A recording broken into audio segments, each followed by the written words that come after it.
I have to respond. I only have one wife, Mr. President. But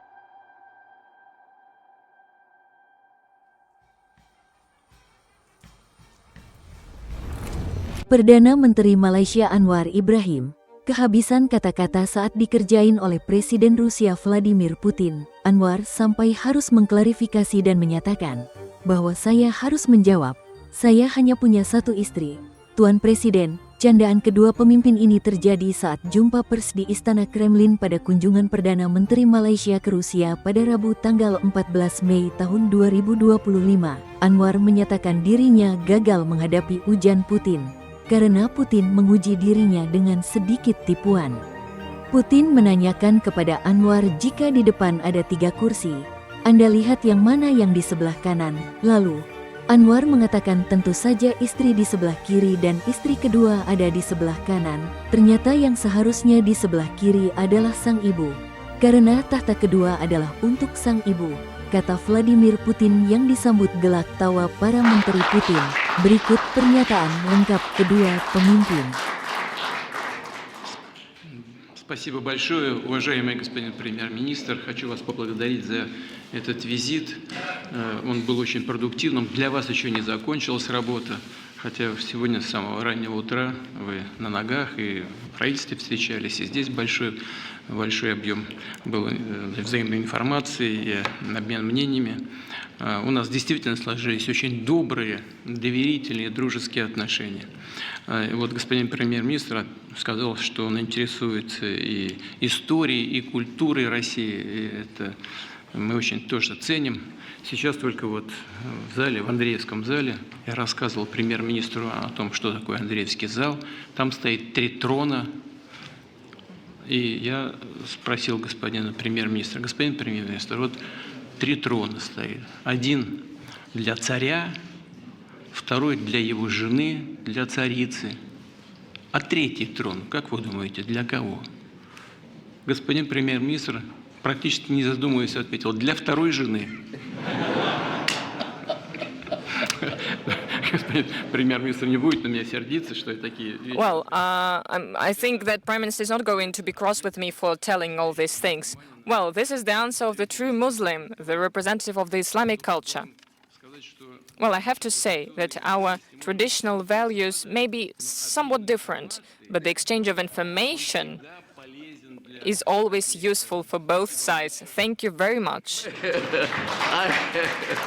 I have to respond. I only have one wife, Mr. President. But I failed because the president actually tested me, and it's a trick. He asked me, asked me, there's the 3 chairs in the throat, if you see. So which one on the right? I said, of course, the wife. On the left, I said, the second wife. You see, then I failed in the test. The second one on the left is the mother. The second throne is for the mother. For the mother. Well, there was the exchange of information. Thank you. Ladies and gentlemen, friends, this official visit of Prime Minister of Malaysia, Mr. Anwar Ibrahim, to Russia, and the negotiations that we had today is a bright example of that Russian-Malaysian relations are on the rise. They're successfully and progressively developing. Both sides are sincerely interested in making this interaction more substantive and productive. We have all the necessary prerequisites for this. Russia and Malaysia are being tied by many years of tradition of friendship and mutual understanding. We always strived, and we are striving, to take into account the interests of each other, to work in a partner-like way to build our cooperation on the principles of mutual respect and mutual benefit. In this regard, we have regular political dialogue between our countries. We implement coordination between the foreign ministries, the ministries, councils of security, and special services. We're actively developing interparliamentarian and interregional contacts. I would like to point out that the Prime Minister of Malaysia, Mr. Anwar Ibrahim, is making a contribution, personal contribution, to promoting Russian-Malaysian equal partnership, first of all, of equal economic dimension. I would like to point out that last year he was the main guest of the Eastern Economic Forum in Vladivostok, and tomorrow he is going to Tatarstan, where he is going to participate in the Kazan International Economic Forum, Russia, Islamic World. Returning to our today's negotiations, I would like to point out that we have spoken about the whole spectrum of relevant issues of bilateral interaction, as well as about the pressing issues of international agenda. As a result, we have pointed out specific plans to strengthen Russian-Malaysian cooperation in the future.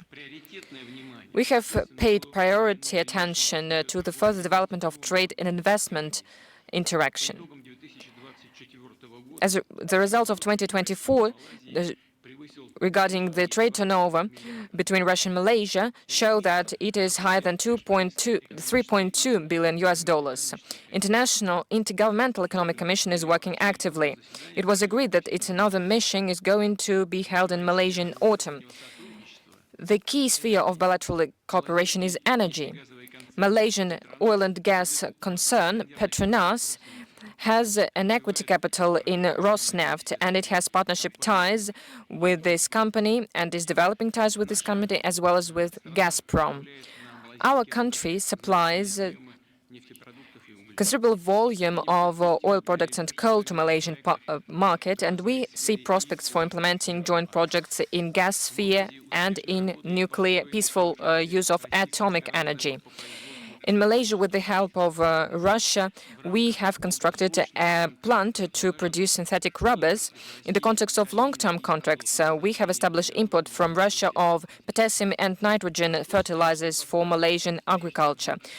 We're also increasing the supply of agricultural products from Russia into Malaysia, grains and of Malaysian foodstuffs to Russia. We are going to increase the export to Malaysia of highly qualified meat and dairy products according to the halal Islamic standards. The dynamic and substantive nature is a characteristic for cultural and humanitarian sphere. We regularly have cinema festivals, photo exhibitions, musical concerts, and Russia helps Malaysia in preparing qualified personnel. Around 700 Malaysian citizens are now studying in Russia. At the same time, through the quotas of the government of the Russian Federation. Between the universities of two countries, we have more than 80 agreements on scientific, educational, and academic exchange. The diplomas of Russian universities are being recognized by Malaysian employers without any additional accreditation. Malaysia pays a lot of attention to the study of the Russian language, and right now it is being studied in the Malaysian Institute of Aviation Technologies in the context of the joint program with the Moscow Aviation Institute, as well as in the oldest and the most prestigious university of the country, Malaya University. Tourist exchanges are developing. Malaysian resorts are becoming more popular among Russians. We are working on establishing direct flights between our two states, which will contribute without any doubt to expand business and humanitarian contacts. Speaking about regional and global problems showed that the positions of Russia and Malaysia are coinciding or very similar. Our countries are firmly defending the principles of the rule of international law, sovereignty, non-intervention into internal affairs. They are coordinating affairs on the key multilateral platforms, including the UN. Last year, in the context of the Russia's presidency in BRICS, a new country partner category was established. Malaysia was one of those countries that was invited to join the activity of BRICS in this status. We are glad that Malaysian friends have accepted this invitation, and we will do everything in our power for Malaysia to join the work of all partner mechanisms of BRICS organically and rapidly. We have spoken in detail about the issues regarding the peaceful and sustainable development of Asia-Pacific region. Given that Malaysia is the current president of the Association of Southeast Asian Nations, we spoke about the prospects for further development of substantive dialogue between these international associations and Russia. In conclusion, I would like to highly appreciate once again the results of our today's joint work with Mr. Anwar Ibrahim. The program of his stay in Russia is continuing, and tomorrow, as we have already mentioned, he is going to visit the Republic of Tatarstan. I'm sure that this very intense agenda of Prime Minister will serve to strengthen the whole range of Russian-Malaysian partnership for the benefit of our both countries. Thank you very much. Thank you, President Vladimir Putin of the Russian Federation. And on behalf of my delegation, I would express my profound appreciation and thanks to the wonderful hospitality of this great country with a great history, civilization, culture, and the arts, and a history of enduring struggle of the people who believe in dignity and independence. I've said this to President Putin, that my admiration extends beyond diplomatic engagements, but because of my understanding of the history and culture and the great contribution in the field of literature and the arts and the ballet, which I happen to miss because of the hectic schedule.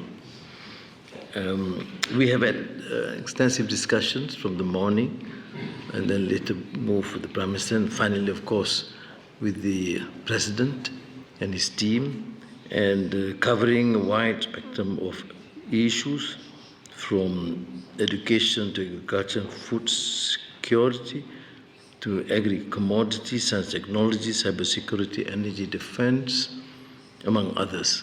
That shows that our commitment to enhance bilateral relations beyond what we have achieved thus far. It's true, the President has stated in such clarity that the relations has been good, but the potential for investments, trade, and collaboration need to be further enhanced. And that's precisely the reason why I choose to come first to Vladivostok as his guest, and now to Moscow and Kazan. And the joint commissions, various committees, including oil and gas, petrochemicals, has to then ensure that affect these changes and take the necessary action speedily. Of course, we would appreciate this increasing support in terms of training, aerospace, STI, and TVET, digital, AI, which the President and the team has been extremely kind to regard us as a trusted friend and a country that they can place a lot of support. And I think at this stage of development, however vigorous in semiconductor AI fields, we would certainly want to collaborate with the Russian Federation to enhance this. There was some outstanding issues due to geopolitical dictates, but we have taken a position of centrality in Malaysia and ASEAN to decide for ourselves what is best for Malaysia and its people. And therefore, we would like to request and suggest that the Russian airlines, including Aeroflot, to resume direct flight route to Malaysia as soon as possible. And thank you again, President, for the support for our entry into BRICS. I recall from friends from China to Ethiopia, South Africa, saying that you made that initial proposal, and we Malaysians admire and, of course, appreciate very much. We did discuss a number of international issues. We are firm on these multilateral arrangements, based on rule-based multilateral arrangements, and therefore we have to proceed based on that principle. We do not accept the unilateral action of countries because it would disrupt the arrangements and the peace and security of our region and the world. So I again, President Putin, want to assure you that Malaysia plays a lot of not only expectations, but hope that this sort of a special relationship with the Russian Federation would be affected through meaningful exchanges and programs. I, on behalf of the government and the people, of course, would wish and would think it is a major and great, I should say, prize for the people of Malaysia if you can have President Putin in Malaysia as soon as possible, or the latest at the East Asian Summit during ASEAN in October. But I can assure you that your presence in Malaysia will be a major breakthrough, not only in relationship with Malaysia, but the region, because I believe many people in the region have very high respects and expectations of your role and your leadership.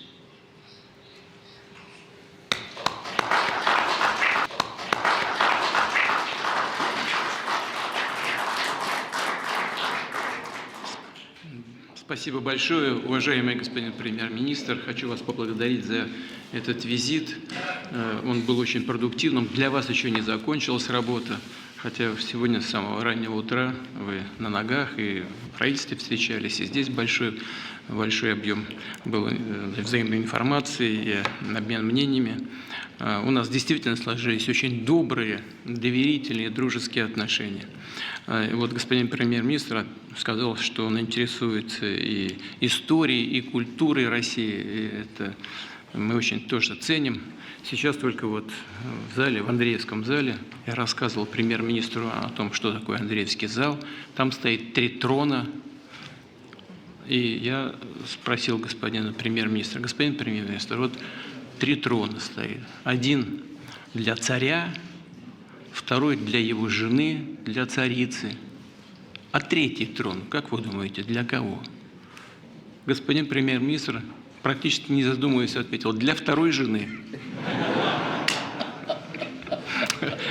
Господин премьер-министр не будет на меня сердиться, что я такие вещи. Well, I think that Prime Minister is not going to be cross with me for telling all these things. Well, this is the answer of the true Muslim, the representative of the Islamic culture. Well, I have to say that our traditional values may be somewhat different, but the exchange of information is always useful for both sides. Thank you very much. I have to respond. I only have one wife, Mr. President. But I failed because the President actually tested me, and it's a trick. He asked me, asked me, there's the 3 chairs in the throat, you see. So which one on the right? I said, of course, the wife. On the left, I said, the second wife. You see, then I failed in the test. The second one on the left is the mother. А вот 2-й трон для... The second throne is for the mother. For the mother. Well, there was the exchange of information. Thank you.